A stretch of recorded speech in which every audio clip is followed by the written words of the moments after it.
दोस्तों, एक बड़ी खबर के साथ वीडियो की शुरुआत करते हैं। सुप्रीम कोर्ट में एक याचिका दायर की गई विपक्ष की तरफ से और उसी याचिका पर आज के दिन यानी 10 तारीख को सुनवाई होनी थी और वो सुनवाई हो गई। और सुनवाई के बाद जो चीज़ें निकलकर सामने आ रही हैं वो बेहद आश्चर्यजनक है।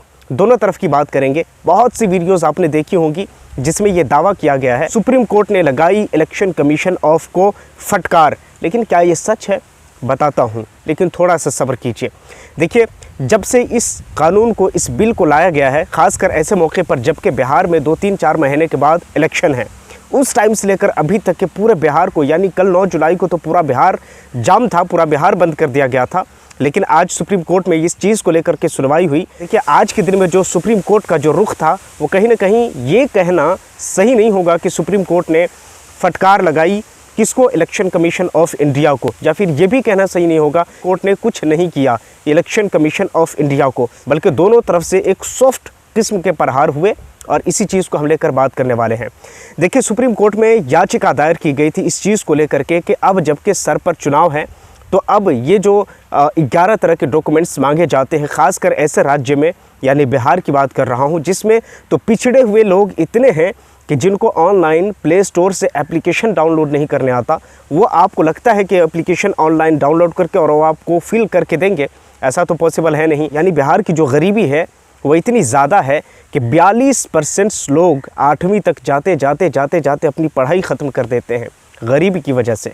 लेकिन अभी जो ये सारी चीज़ें निकल कर आई है और सुप्रीम कोर्ट में ये बात गई है तो सुप्रीम कोर्ट का आदेश हुआ है। सुप्रीम कोर्ट की तरफ से कहा गया कि इससे पहले भी चुनावी नियमों में बदलियाँ होती रही हैं, ऐसा नहीं है कि ये पहली बार है। आधार कार्ड, पहचान पत्र और राशन कार्ड, इन 3 ऐसे डॉक्यूमेंट्स हैं जिसको आप फिर से इसमें चाहें तो शामिल कर सकते हैं।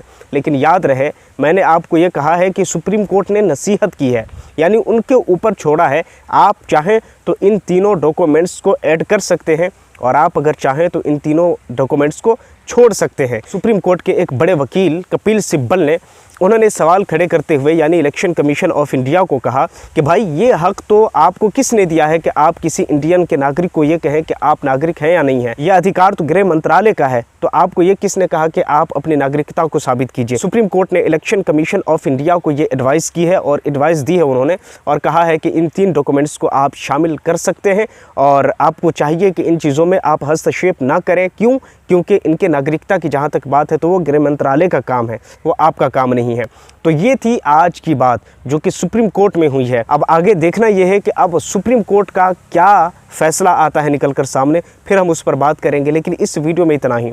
आप इस वीडियो के बारे में क्या कहना चाहते हैं नीचे कमेंट सेक्शन में ज़रूर बताइए। और हाँ, पहली दफ़ा अगर चैनल पर आएँ तो चैनल को ज़रूर सब्सक्राइब कर लीजिए, बेल आइकन को प्रेस कर लीजिए। मिलते हैं किसी और नेक्स्ट वीडियो के साथ, जब तक के लिए गॉड ब्लेस यू।